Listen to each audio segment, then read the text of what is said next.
Okay, so in this last part of the video, next we're going to get into muting unwanted audio.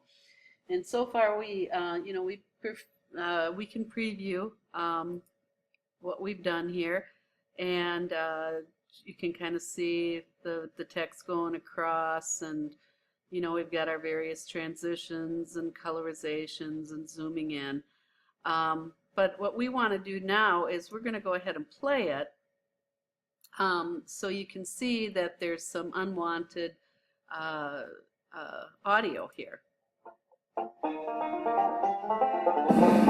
So right here we have the boat playing, the water playing, and that's about it.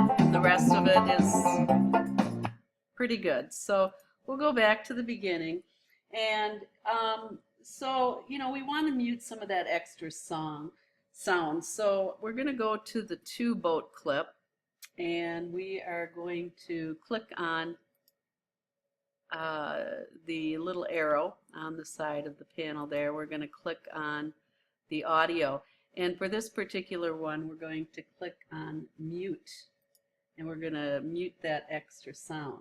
Okay, and then we can click on, and actually I thought 3 also had some muting in there that we can go ahead and do as well.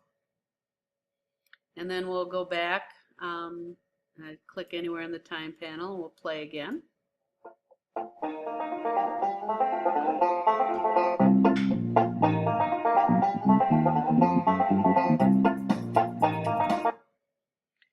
And so we've muted the sound. Very simple task.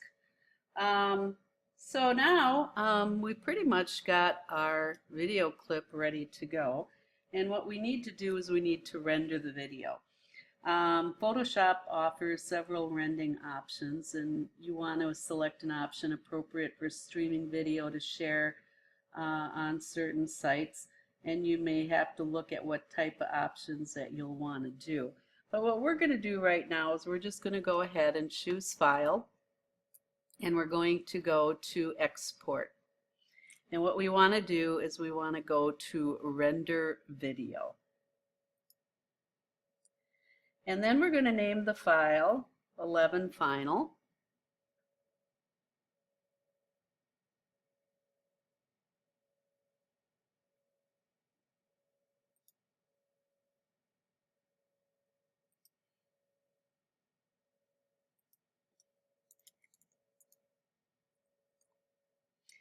And then there's a few things that we're going to do here. We want to select the folder and select folder, and we are navigating back to lesson 11, and we'll go ahead and click OK or choose if that is the lesson that you wanted, but we want to be here, so I'm going to go choose. And then from the preset menu, I want to select Vimeo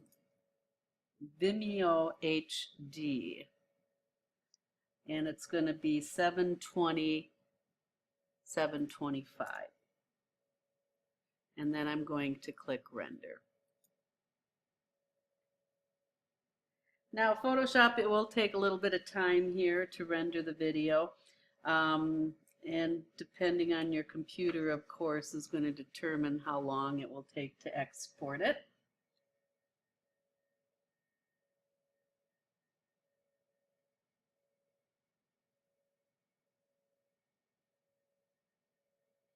And basically this is the end. Once this video gets exported into that folder, you can go ahead and go back to that folder and click on it and open it. Well, we can just go ahead and open it in QuickTime. We'll go ahead and see if this works. I'll pause for a second.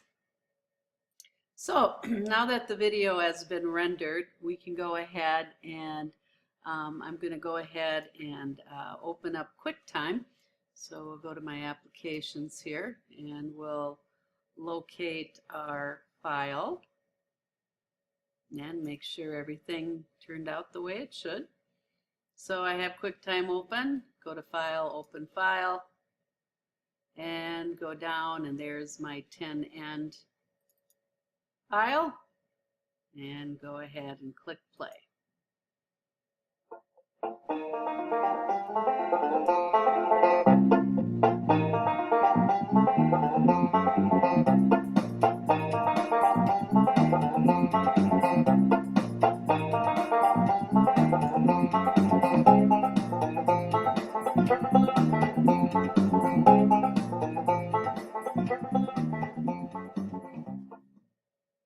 Okay, and so just to kind of review something too, is I just want to go over a keyframe marks the point in time where you specify a value, such as a position, and you want to create a change over time. And when you do this, you must have at least 2 keyframes, one for the state of the beginning and one for the state of the end.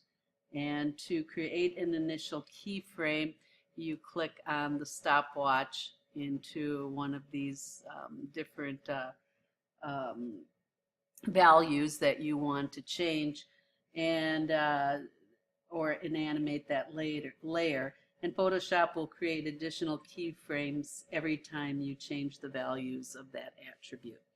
Anyways, so that ends this lesson, and have a good night or good morning, whatever time of the day it is.